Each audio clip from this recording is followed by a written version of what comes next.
I was talking to a friend and former client last week, and she was asking about the psychological benefits of fasting, which is something that she's tried recently. And most people are only interested in and only ask about the immediate physiological benefits of fasting. To simplify it, how much fat can I lose by not eating? Which I think misses the point. And if that's your attitude about fasting, and if that's really your reason for trying it, I don't think it's going to take you very far. But she was talking more about hunger control and craving control, and we were breaking that down a little bit because for me, especially not just with myself but with the average person, the big benefit of going any extended period of time without food is showing yourself that hunger is not this crisis that needs to be taken care of right away. And I said to her, like, the average person, once they get hungry, once you feel that signal of hunger, you've probably got about 3 months until you would die from not eating. And that's not an exaggeration. The average person carries so much body fat that you could literally go months. It'd be miserable. I'm not saying it'd be a good thing to do. I'm not saying you'd be healthier for it physically or psychologically. But you could literally go months without eating. Yet, when a few hours goes by between meals and we start to get a hunger signal, we feel like it's something that needs to be taken care of right away. And we have the ability and the means to take care of it right away. And this is where weight loss, fat loss becomes a big problem for people, is we're not very good at controlling the psychological driving forces that come from something as simple as hunger.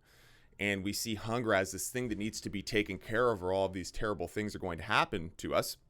And there can be some negative effects, because when you're not great at metabolizing fat, which most people who are overweight are not great at metabolizing fat, and that's part of the problem. And because of that, you don't maintain good energy regulation, because if you're not eating, you don't actually have glucose going into the bloodstream, at least from food that you eat. There's other ways to make that happen, but not from food that's going in, which is what your body is traditionally used to. And you're also not metabolizing fat properly. So you can get, those feelings of fatigue, headache, things like that. But if you can learn how to get past that, not only are you pushing your body to be better at using stored fat, which of course is very important for fat loss, but you're also showing yourself, number one, that being hungry is not a big deal. Being hungry is not this thing that needs to be taken care of immediately. It's not like, oh, I'm hungry, I better go to the store and get something. I need to stop at a drive-thru. Like, it always amazes me that people drive somewhere and it takes them 2 to 3 hours, some sort of commute, and you have to stop to eat on the way.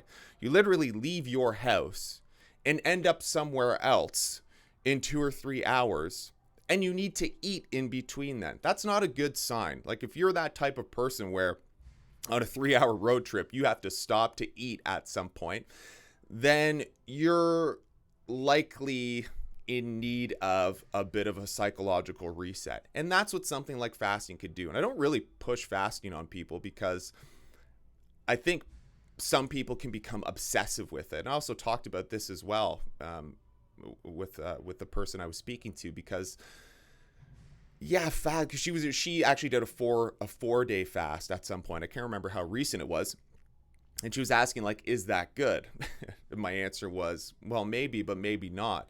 If you're someone who can fast for, 2, 3, 4 days, for whatever reason, maybe you just need to psychologically challenge yourself and see what you can do, see what you're made of.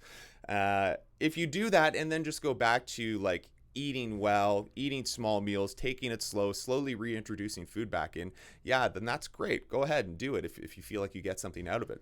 But most people will not eat for 4 days. They'll lose a bunch of weight because they're going to lose digestive weight, water weight. They're going to lose some fat, but not the amount that they think they are, reflective on the scale.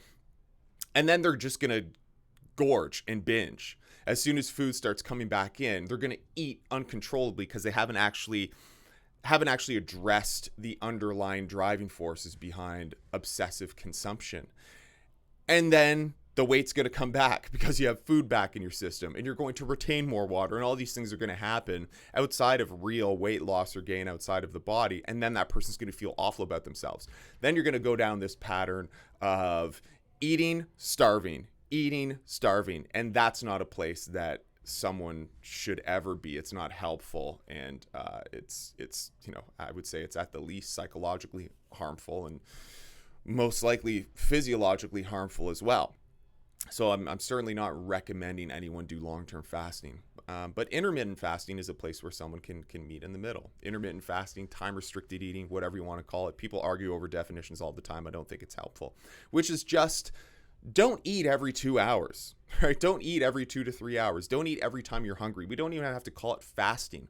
Just when you get hungry, take it as a challenge. See how long you can go once hunger signals come before you actually have to eat. And what you're going to see is much like, people talk about letting emotions come and go, right?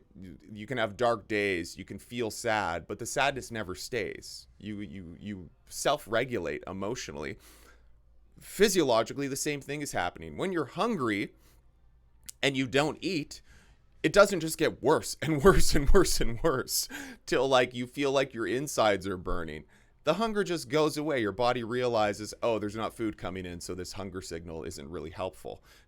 If anything, it's problematic, so I'll just stop doing that. But when you have a body and a mind that is so close to food all the time, your brain just knows, oh, I can just trigger a hunger signal anytime there's any change in my blood sugar, and this person has access to food and will eat. And your mind is very powerful and all-knowing, and will realize this and will pick up on these patterns of consistent food coming in to your body. And that's why hunger signals come up so often in people. It's not because you need to eat. It's because your brain knows you can eat and you will eat, so why not eat, right? Everything that drives us to eat has to do with avoiding starvation and evolving in a time where we didn't know where our next meal was coming from. So hunger signals, cravings, all these things were very important to drive people to eat, because if you have to trek 20 kilometers and put yourself in danger to kill an animal in order to eat, your hunger signals need to be pretty strong. Otherwise, who's going to do that to try and find food? If a human being never got hungry and food wasn't so pleasurable to consume, then there's so many scenarios in which a human would just starve and die rather than go out and do the difficult things. But now that food is absolutely everywhere and is hyper palatable and tastes better and connects with the brain better in those craving centers, now we just eat and eat and eat and eat. So a big step towards taking better care of yourself and losing fat and losing weight and being healthier is learning that cravings, hunger, these are not a crisis that we need to take care of immediately.